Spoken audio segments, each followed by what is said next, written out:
This is the instructional how-to video for the Daniel Suarez concession trailer. We're going to go over the operations, functions, and shutdown procedures of your brand new concession. I've got your trailer plugged into my shore power over here. Generator box with slide out tray and drop leg to be able to run the generator on. Make sure that you do not try to run that generator in that box, as it will not operate. The generator must slide out on the tray. I'm running the pressurized water fill here. As long as you have pressurized water, you can do so and bypass the tank and pump. If you want to run or fill the freshwater tank and use the water pump, you can do so through this port here. And periodically you'll need to put some sanitizer or bleach in that freshwater tank setup so that you can clean any mildew or moisture that's in the tank. Removing the 3-inch cap, you can hook up your 3-inch RV hose, waste hose, pull the gate valve to the side, and the contents will flow out. This gate valve just slides in and out. So again, for the purpose of the video, go ahead and show it open.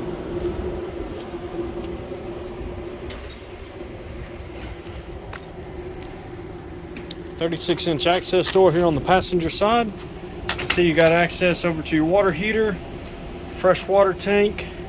You've got your battery for the 12-volt lighting system, 100-amp panel, all 20-amp independent circuits, and then right beside that is your battery charger.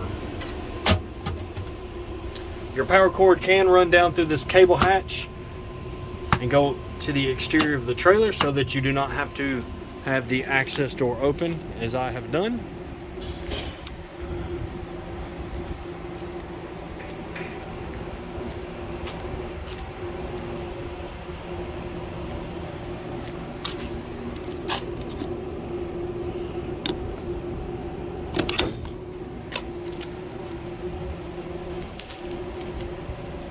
As far as your scissor jacks, if you choose to use those, you'll need a 3/4 inch socket and an impact gun for each one. And then you will most of all need to make sure that you block or scotch the tires in such a manner that there can be no movement when people are in operation.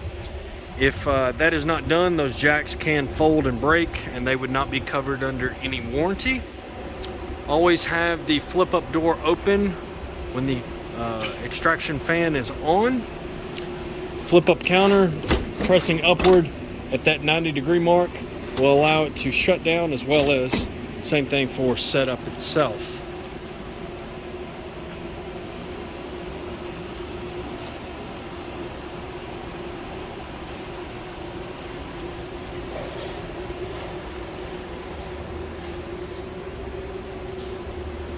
Both of your propane tanks are empty.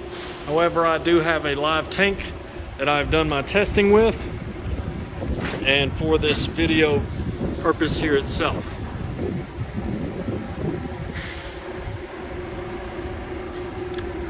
So your tanks are the same setup. You want to make sure that you go inside and have all the equipment in the off position. With all of the appliances in the off position, you can turn the hood system on itself, and you always need to have the hood system on before turning the propane on. You can pressurize the line that's going to be at your shutoff valve itself. Now, I've still got everything left on because it takes 2 hands to light the deep fryer. So after I get done with testing, I just leave it on, and I'll explain how to operate the deep fryer here in a moment, as well as the other equipment. So naturally, when you come up to your valve, both of your valves should be in the off position. You should never have gas on while you're going down the road or when the business is closed.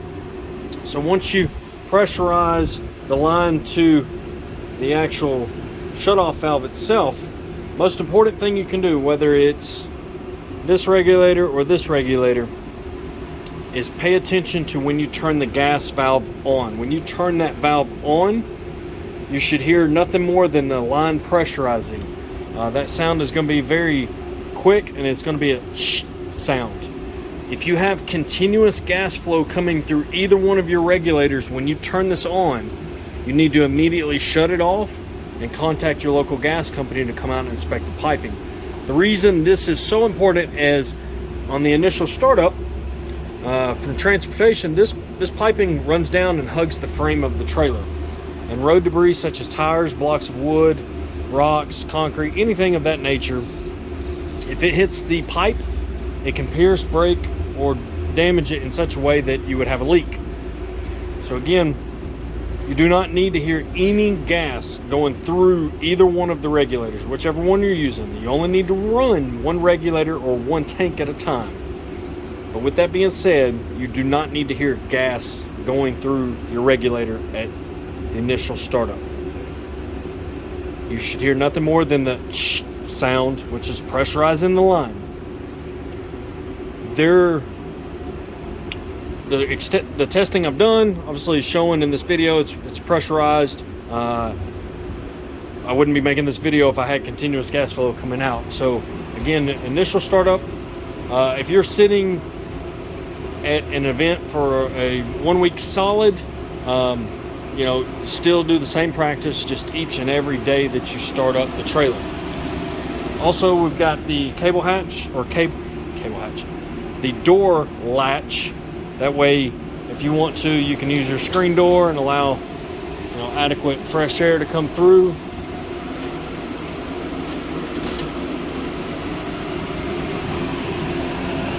Real quick while I'm here, I've got the warming cabinet at 175.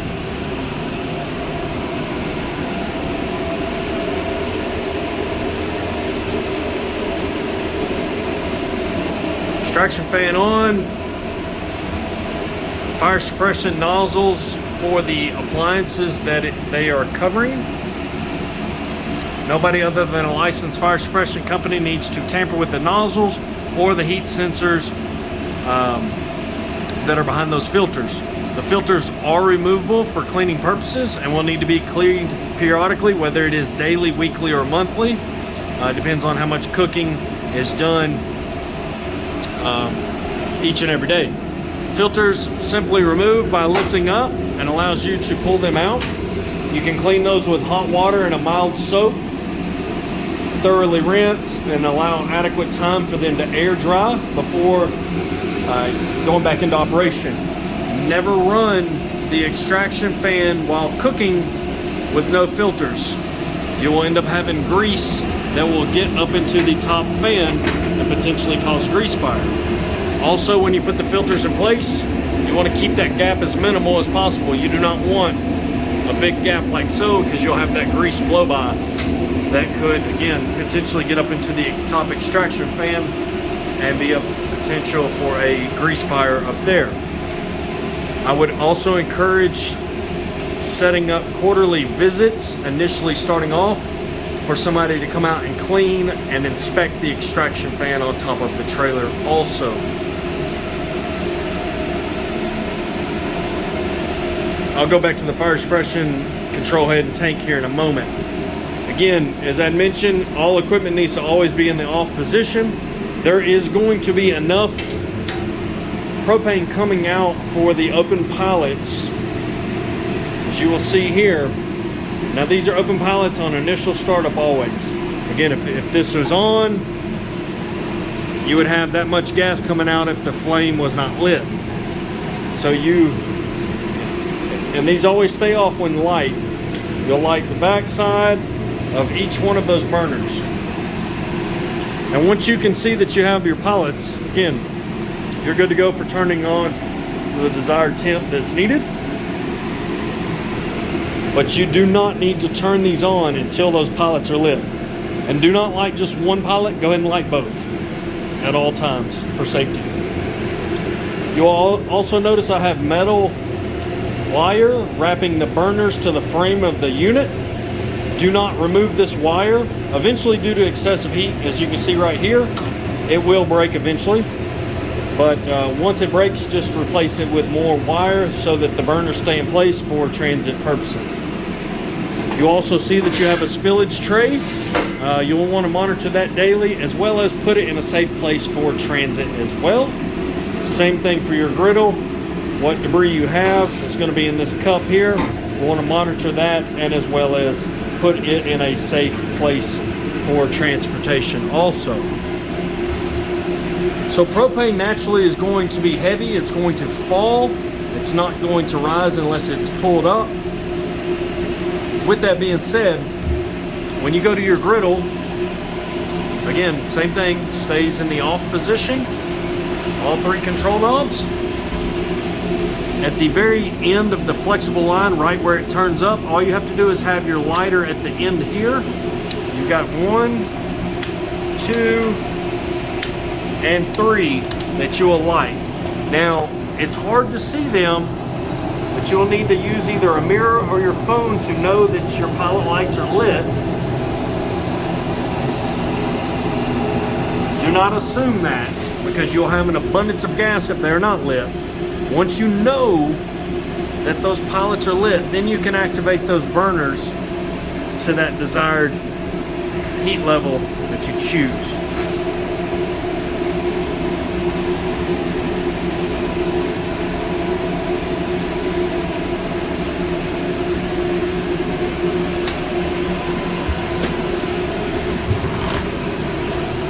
We'll come over to the first fryer.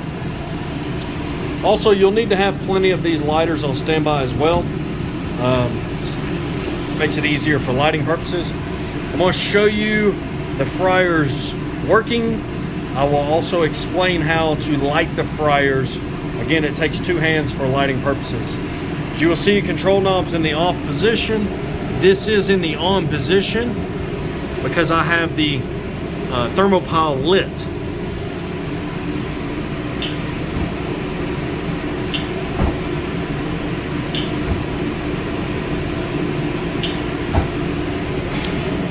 I'm going to turn this back off and explain how I always start up a fryer each and every time. This is very, very important.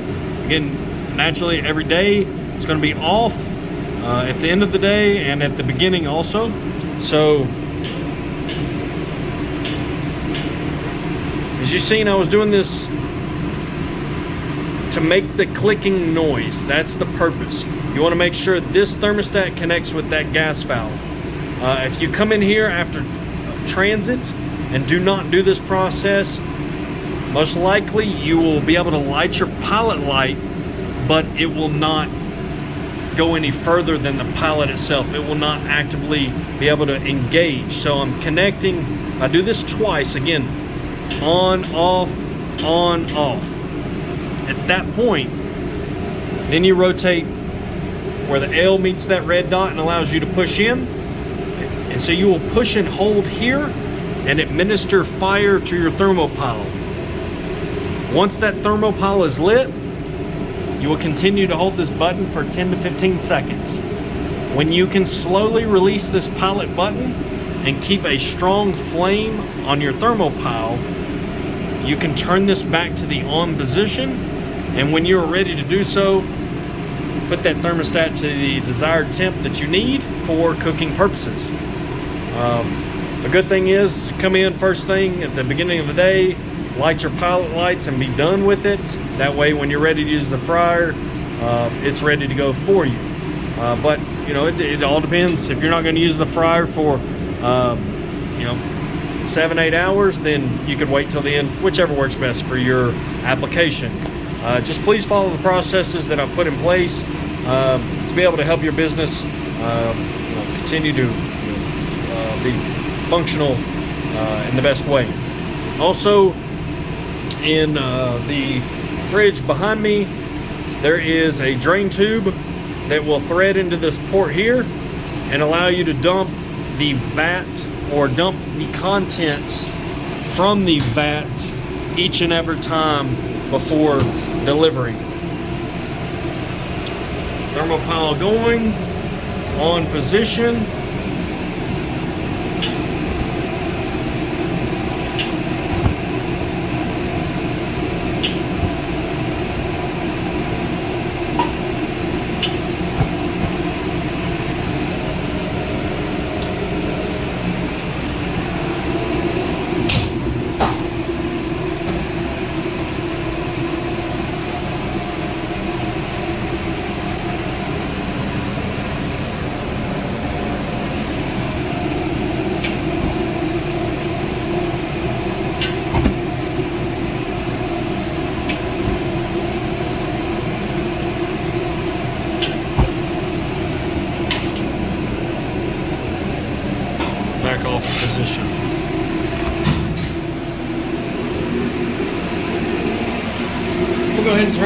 this off so we can finish up the video without the fan on.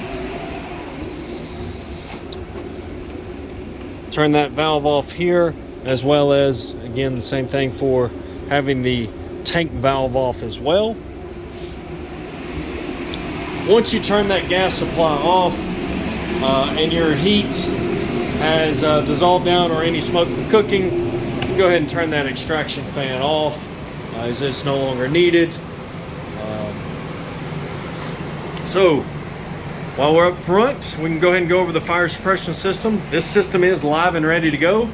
You have your tank here, control head here, also the gas valve, fire suppression gas valve. Make sure that nothing gets pressed in there or potentially damages any of the fire suppression contents.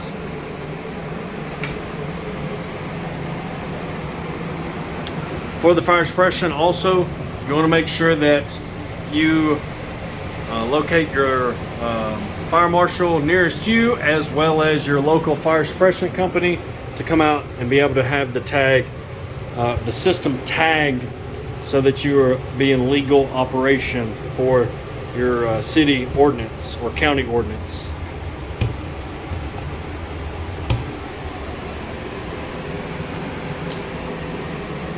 Before I plug the water heater in, so I'll go ahead and show you.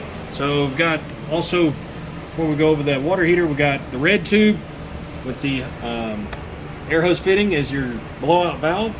The one right beside it here is the drain valve for the tank, and then we have the shutoff valve for the tank itself, so that if you winterize by means of air, you can do so.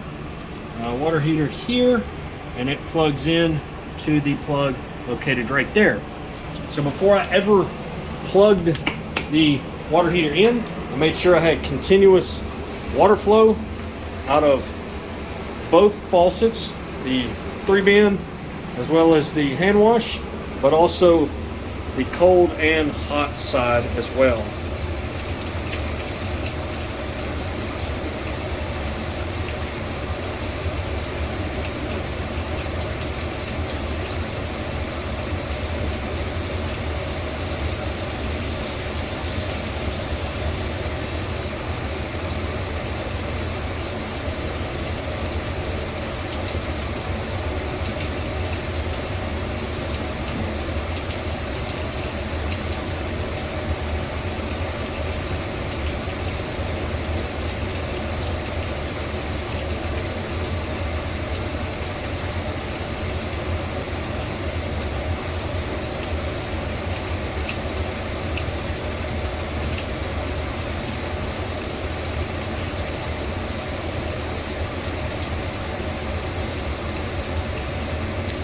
$115, still climbing.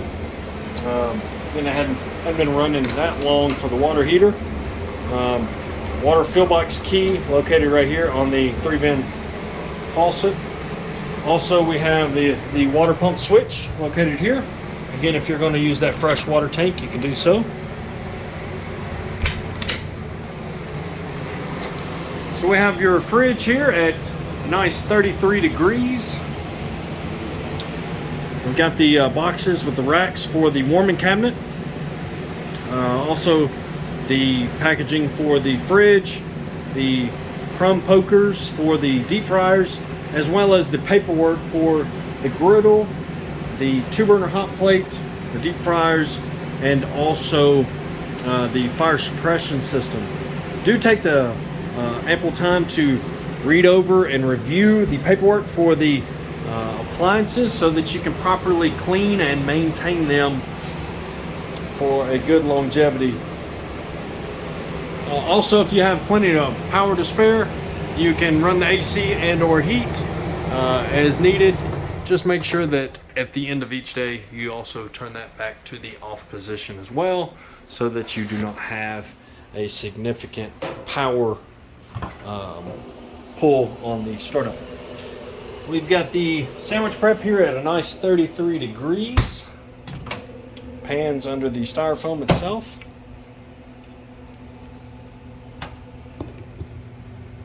That plug Got this plug here, plug for the under counter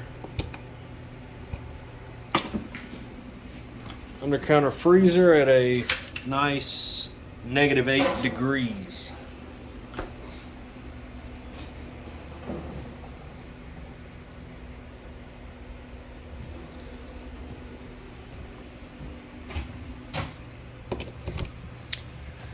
So for your awning, you can extend out through here, and luckily your switch is right here by your window so that you can see it roll out as you see here. Awnings are good for sunshade and sunshade only. If there is any wind, rain, snow, hurricanes, tornadoes, anything of that matter, do not open the awning up. It will get damaged or destroyed, and it will not be covered under any warranty for the awning itself. Interior and exterior light switches here also. At the end of each day, you want to make sure that you turn all of those off so that you do not have power draw on your battery. Even though your battery is being charged, still don't want that complete. You do not want to drain a battery completely out. Before transportation, each and every time, any loose items, whether it's on the countertops or shelves that could be broken or be a dangerous situation if they were to fall, make sure that you put those in a safe place for transportation so that nothing gets damaged. Also, what grease doesn't collect in the filters runs to the drip tray and goes down to the drip cup here at the end. Make sure you monitor that daily as well.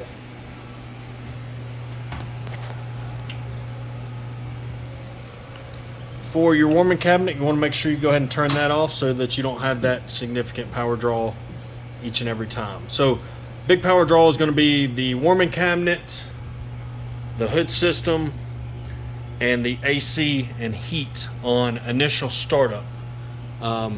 Your refrigeration, once it is plugged in, that compressor will kick on each one of them, and generally within 30 seconds to a minute after the initial power. But the exhaust fan, heating cabinet, and AC are big power draws on the initial startup. Again, we want to make sure that we turn all of those switches off so that we don't have any power draw. Make sure that you always flip that latch up, be able to shut that door, and you can latch it with the bar lock.